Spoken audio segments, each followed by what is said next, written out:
Chapter 5. Paper Boat. Z89, be quick. Another of her teachers stood at the door and beckoned her over. She was quite petite and looked like she should be a nice, kind person, as she had dimples, a round face and happy eyes. But Z89 knew differently. Never trust Professor Amber Hessonite. She could turn on you like a wolf fighting to protect her cubs. She wouldn't protect you. She would feed you to the wolves. What must you remember? We are one being. We belong here. We are loved, Z89 replied, looking straight ahead. You must only say good things about the school. You must not touch anyone or allow yourself to be touched. You must not accept any gifts. Z89 nodded. Miss Hessonite, Z89 spoke quietly. The round-faced woman narrowed her eyes as Z89 stood patiently waiting. She was dressed in a yellow and white dress, with her tiny feet pressed inside white leather-heeled shoes with a bow sitting on the top. Her long black hair was tied back with a white silk ribbon. Refer to me with my full title, Professor, the teacher emphasised with a gleam in her eyes.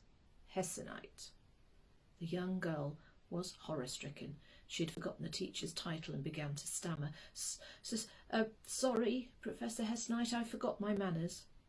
She looked at the woman in front of her, who was wearing a long jacket in apricot over a fiery orange straight dress and an amber necklace and earrings.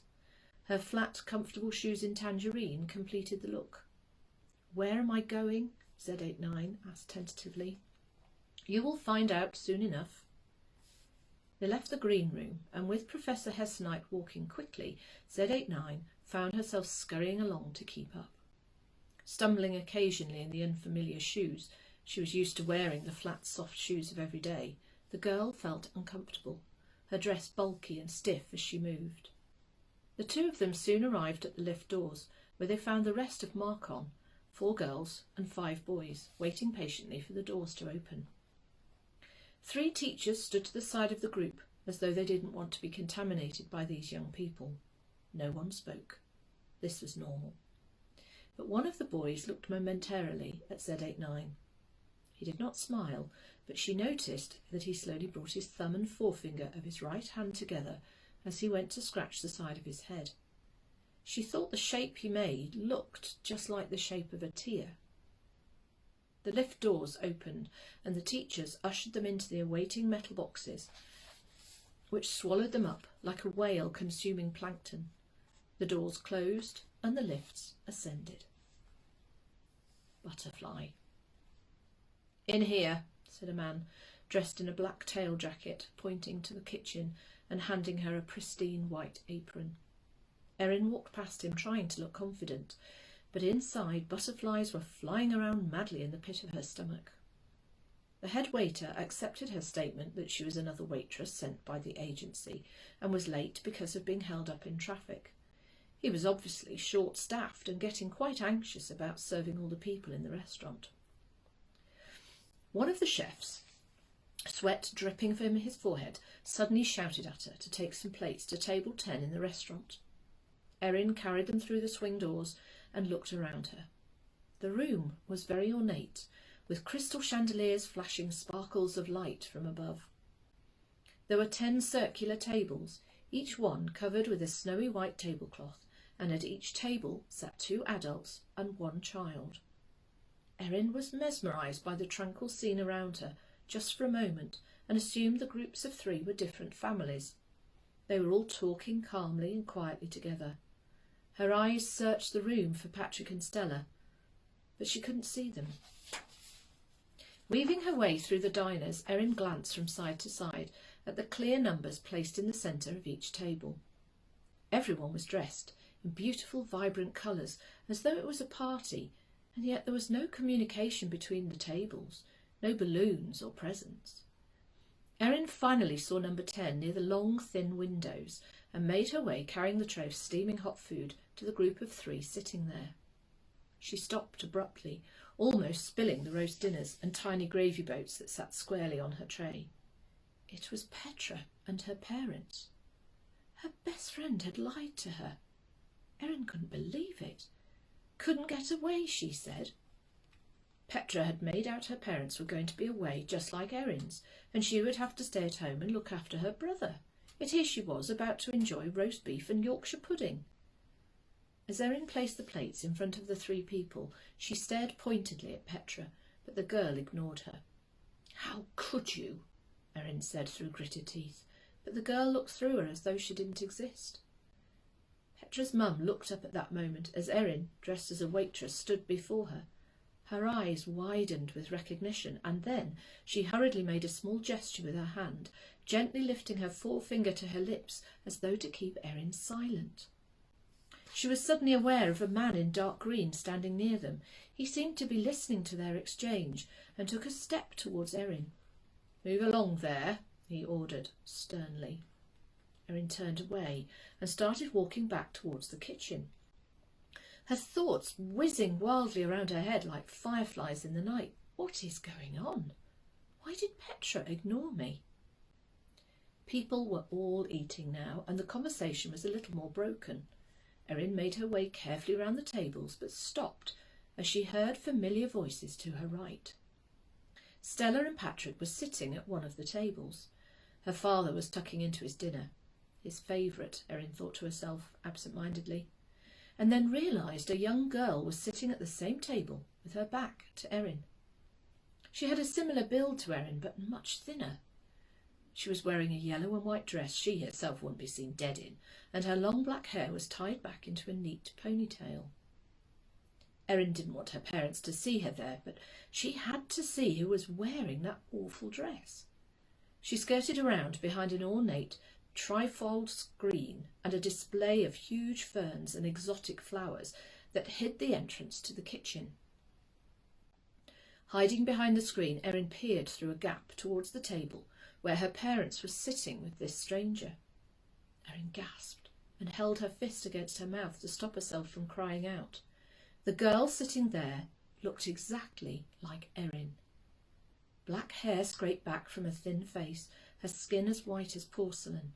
Her smoky grey eyes looked intelligent, and she rested her pointed elfin chin gently on her long, thin fingers, as she listened to Patrick describing a car he'd seen and wanted to buy. It was a mannerism that Erin also had, and she watched transfixed as a girl who could only be described as her twin smiled at a joke Erin's dad had made. Erin stared at the little group. Stella passed the girl a tiny present wrapped in silver paper with a blue bow sitting on the top. "Happy birthday, Miranda. We love you. Don't ever forget that." The girl pushed a tendril of hair that escaped the tight hairstyle behind her ear and reached across to take the present. As she opened it, Erin saw the girl smile. She placed it by the side of her plate. "Thank you, but I can't accept gifts." Stella wiped her eyes with her napkin and sniffed quietly. "But it's your birthday. Surely they'll let you. I will speak to someone." No, please don't make a fuss," Miranda the girl said quietly. "Please don't." The look she gave to Stella silenced her, and then she sniffed again. Patrick, who had been fiddling with a small piece of paper, suddenly passed it over to the girl. "Hide it in your shoe. Pretend you've dropped something," he whispered. Miranda gently covered the paper with her hand, and with her other hand knocked her knife onto the floor. She bent quickly, retrieved the knife, and as she did, she deftly slipped the tiny folded paper inside her shoe. She sat up, breathing deeply, and looked around her. Erin watched the girl's face closely, taking in the strain shown in the lines of her forehead, the white skin that had no makeup, and the sadness in her slate-grey eyes. "Thank you," she whispered to Patrick. At this, Patrick spoke in a louder voice. "You're looking well, my dear. How are your studies going? Are you working hard?" Erin, still hiding behind the screen, smiled at this. Typical dad questions, she thought to herself. Erin looked across the room to where Petra was sitting, and at that same moment the girl looked up, and their eyes met. There was no recognition in the other girl's eyes, no warmth, just an ice-cold stare. Erin felt a shiver and knew this girl was not Petra. She hurriedly scanned the faces of other people around her, but didn't see anyone else she knew. Who were these people? Where'd they come from? She had questions buzzing around her head and felt quite dizzy with what she'd seen. A rough hand suddenly grabbed her arm and spun her around. It was the head waiter. "You, Missy, what do you think you're doing? You're paid to work, not waste time hiding. Get back in the kitchen." He pushed her towards the swing doors, where another waitress was coming through with an armful of hot dishes. "Sorry." Erin twisted away just in time to then fall against another person who was carrying a tray of glasses. They sidestepped around each other like ballroom dancers doing the tango, and amazingly nothing was dropped. Erin hurried on through the kitchen and out into the courtyard. She could see Mal standing where she left him, and ran to him, falling into his arms, breathing heavily as though she had run a marathon. "We've got to go," she stuttered. "What happened in there? What's going on?" Mal frowned at his sister. "I'll explain in the car," she shouted, running towards the car park. "Come on, we must go." A few minutes later they were back in the little Fiat. Erin took a long drink of water from the half-empty bottle she'd squashed into the door pocket. Wiping her mouth with the back of her hand, she announced, "I have a twin sister." "What? You can't have. I'd know if you did. I remember Mum and Dad bringing you home from hospital, and there was only one of you." Mal laughed, but stopped when he saw the look on Erin's face. Erin described what happened in the restaurant, and more importantly, who she had seen. "Did anyone see you? Did Mum and Dad see you?" He buried his head in his hands. God, what a mess. "I think we should find out where this girl lives. She must live somewhere near here." Erin pulled the map out of the glove compartment. "What about this girl who looks like Petra? That's weird." Mal had always liked his sister's friend and was struggling to take all this in as well as trying to stay calm. "Yeah, I know. It was definitely her parents because her mum saw me." Mal finally came to a decision. "Right then, we'll wait to see if they drive away somewhere and then we'll follow them." "What do we do about Mum and Dad?" asked Erin. "We'll visit them at their hotel later. I think we need to ask a few questions." They waited, and it was some while later before they saw movement up ahead of them. A convoy of 3 black cars made their way stealthily to the main gate. The windows were all opaque. Mal and Erin were blind to who was inside. "What do you think?" Mal asked. At that moment, the first car came to a standstill at the main gate. The side window opened, and something was tossed out onto the grass beyond. The car then purred away, turning right onto the main road, swiftly followed by the other 2. "Let's go," shouted Erin suddenly, but as the car arrived at the gate, she asked Mal to stop. She hopped quickly out of the car and then climbed back in. She had in her hand a tiny silver box. She saw her parents give this to Miranda. She carefully placed it in the glove compartment and looked out through the gloom of the early evening to the headlights ahead of them. They drove for endless miles, Erin's heart racing unlike the car. She leaned forward, willing the Fiat on. "I want to see her. I want to talk to her. I want to know her." Erin chewed her ragged nails as her thoughts whirled around her, just like her butterflies when she was a child. Ahead of them, the 3 cars indicated right and turned off into the main road and up a narrow lane. They could see their lights following each other until the cars stopped and the lights were extinguished. Mal drove onto the grass verge and they both climbed out, grabbing coats and making their way along the narrow road. Grass grew down the middle and potholes full of rainwater pitted the tarmac. Up ahead they could see a farmhouse to the left and a couple of farm buildings on the right, but that was it. The road ended there and there was no sign of the 3 black cars. Mal shone his torch around the area, but there was nothing. "I don't understand this," he said. "Those cars definitely came down here." They retraced their steps back to the main road. It was as though the 3 cars never existed. Erin shivered and pulled her coat around her. "We could ask at the farmhouse." She started back up the lane before Mal could reply. He followed her, casting his torch over the grass verges. No tyre tracks, no sign of life, nothing.